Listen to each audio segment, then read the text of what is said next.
ইতিহাসের পাতায় উজ্জ্বল আলোতে উদ্ভাসিত সাংবাদিক তথা স্বাধীনতা সংগ্রামী তথা ক্যালকাটা প্রেস ক্লাবের প্রতিষ্ঠাতা দাসপুরের পূর্ণচন্দ্র সেনের আবক্ষ মূর্তি স্থাপন। আজ জানাবো মহান ব্যক্তির কথা। প্রতিবেদনের প্রথমে জানিয়ে রাখি, দাসপুরের এই মহান ব্যক্তি পূর্ণচন্দ্র সেন। জন্ম 1884 সালে দাসপুরের চাঁদপুরে, মৃত্যু 1981 সালে। 97 বছরের কর্মজীবনে তিনি বাংলা তথা ভারতের ইতিহাসে চিরকাল থেকে যাবেন। তিনি সাংবাদিক ও স্বাধীনতা সংগ্রামী, পাশাপাশি 1945 সালে ক্যালকাটা প্রেস ক্লাবের প্রতিষ্ঠাতা, যিনি প্রথম উপলব্ধি করেছিলেন সাংবাদিকদের একটা সংগঠন থাকা দরকার। ডাক দিয়েছিলেন সকলকে এক ছাতার তলায় আনতে। ইংরেজ শাসনকালে স্বাধীনতা সংগ্রাম চালিয়ে যাওয়ার পাশাপাশি যুগান্তর, অমৃতকথা, দি স্টেটসম্যান সহ বেশ কয়েকটি পত্রিকায় তাঁর সাংবাদিকতা ও কলমের খোঁচায় কুপকাত ইংরেজ শাসনের নামধারী শাসকরা। লেখার মধ্যে সেই আগুনে বিদ্রোহী করে তুলেছিল সমাজকে। দেশের স্বাধীনতা কায়েমের দাসপুরের সেই মহান ব্যক্তির আবক্ষ মূর্তি স্থাপন হলো আজ। জানা যায়, দাসপুরের চেঁচুয়াহাটে লবণ সত্যাগ্রহ আন্দোলনে অংশ নেওয়ার অপরাধে ট্রাইব্যুনালের বিচারে যাবজ্জীবন দ্বীপান্তরের কারাদণ্ডের বিচারে যে কয়জন স্বাধীনতা সংগ্রামী ছিলেন, তাদের মধ্যে নাকি এই পূর্ণচন্দ্র সেনও একজন। তার পিতামহ দীনবন্ধু সেন দাসপুর থানায় প্রথম রায়বাহাদুর খেতাব পেয়েছিলেন। তার পুত্র যোগেন্দ্রনাথের তৃতীয় পুত্র ছিলেন পূর্ণচন্দ্র সেন। 1884 সালে 3রা নভেম্বর দাসপুরের চাঁদপুরে জন্মগ্রহণ করেন এই মানুষটি। পরে বাবার কাজের সূত্রে তমলুকের হ্যামিল্টন স্কুলে পড়াশোনা তার শুরু। এরপর 1901 সালে তার বাবা একটি সম্মেলনে সুরেন্দ্রনাথ বন্দ্যোপাধ্যায়ের একটি ভাষণ শুনে তার ভাবাদর্শে অনুপ্রাণিত হয়েছিলেন। এই ভাবাদর্শের পরিবেশেই বড় হয়েছেন পূর্ণচন্দ্র। 1902-এ কলকাতায় অনুশীলন সমিতির প্রতিষ্ঠা। 1903-এ ভগিনী নিবেদিতা এলেন মেদিনীপুর শহরে। কলকাতা সহ বিভিন্ন জায়গায় তৈরি করলেন ব্যায়াম অনুশীলনের আখড়া, আর সেইখানেই নিত্য যাতায়াত পূর্ণচন্দ্র সেনের, কারণ এগুলোই ছিল বিপ্লবীদের আঁতুড় ঘর। 1904-এ কলেজে ভর্তি হলেও দেশপ্রেমের আদর্শ তার মধ্যে মাথা চাড়া দিল। গুপ্ত সমিতির কাজে মেতে উঠলেন, নানা রকম প্রচারপত্র ও দেয়ালে সেঁটে দিতেন সেগুলো। 1904 সালে পরিচয় হলো ক্ষুদিরাম বসুর সঙ্গে। স্বাধীনতা অর্জনের জন্য নিজেদের হাত কেটে একে অপরের রক্ত তিলক পরিয়ে দিলেন যে 9 জন যুবক, তাদের মধ্যে ছিলেন পূর্ণচন্দ্র সেন। এদেরকে কিভাবে রিভলভার দিয়ে গুলি ছুঁড়তে হয় তার প্রশিক্ষণ দেন হেমচন্দ্র কানুনগো।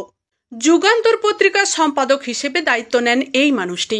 ইংরেজদের বিরুদ্ধে নানান কর্মকাণ্ডের পর প্রমাণের অভাবে সঙ্গী সাথীদের শাস্তি হলেও ছাড় পেলেন এই পূর্ণচন্দ্র সেন।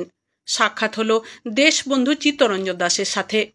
খুব কম সময়ের মধ্যেই কলকাতায় চিত্তরঞ্জন দাসের প্রাইভেট সেক্রেটারি হিসেবে যোগদান করেন তিনি। তখনকার সময়ে যে কয়টি পত্রপত্রিকা ছিল, সেগুলোর সংবাদ সংগ্রহের আর্থিক সঙ্গতি না থাকায় সংবাদ সংগ্রহের দায়িত্ব নেন এই পূর্ণচন্দ্র সেন। পরে তিনি পাকাপাকিভাবে সাংবাদিকতার পেশায় নিযুক্ত হন। অমৃতবাজার সার্ভেন্ট পত্রিকার সাংবাদিকতার কাজ করেন। চিত্তরঞ্জন দাসের ফরওয়ার্ড পত্রিকার প্রধান সংবাদদাতা ছিলেন তিনি। 1945 সালে দি স্টেটসম্যান পত্রিকার সাংবাদিকতা করেন এবং নিজ দক্ষতায় এই পত্রিকার সাব এডিটর হন।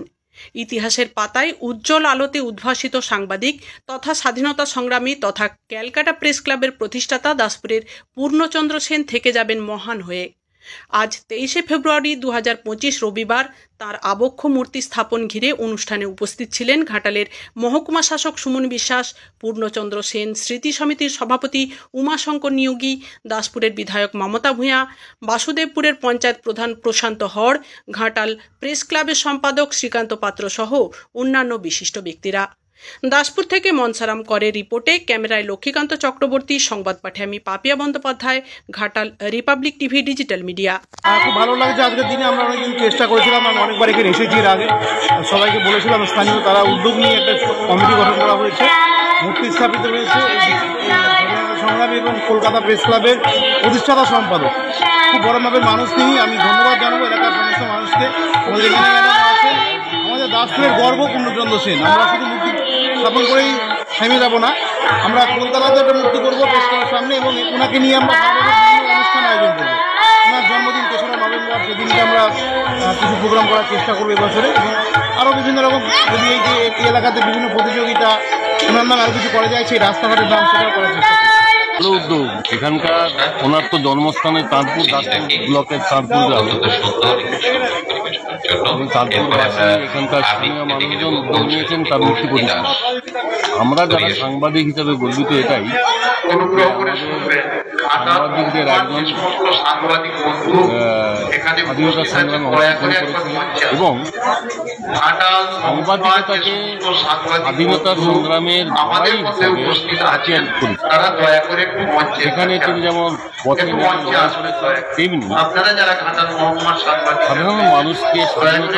সাধারণ মানুষের স্বাধীনতার প্রতি আকাঙ্ক্ষা জোগানোর জন্য সাংবাদিকতা হাতিয়ার করেছেন। তিনি স্টেশন পত্রিকার সম্পাদক ছিলেন এবং পরে সাবেরিটা হন। সবচেয়ে বড় কথা হচ্ছে এই যে প্রেস ক্লাব, সাংবাদিকদের সংগঠন কলকাতা প্রেস ক্লাব, উনি 1945 সালে প্রতিষ্ঠা করেছিলেন। যেহেতু উনি মূল উদ্যোক্তা ছিলেন, সভাপতি হয়েছিলেন। এটাই আমাদের বিশেষ গর্ব যে সাংবাদিক একজন স্বাধীনতা সংগ্রামী, অনেক স্বাধীনতা সংগ্রামী ছিলেন, অনেক সাংবাদিক ছিলেন, অনেকেই অনেক স্বাধীনতা সংগ্রামী সাংবাদিকতা হাতিয়ার করেছিলেন স্বাধীনতা লড়াইয়ের যুদ্ধে, স্বাধীনতা লড়াইয়ের অংশ নিয়েছিলেন। এটা আমাদের গর্বের বিষয়। আমরা ঘাটাল মহকুমা প্রেসক্লাবও আমরা গর্বিত যে আমাদের ঘাটাল মহকুমার মধ্যেই ওনার বাসস্থান এবং একজন বিশিষ্ট সাংবাদিক।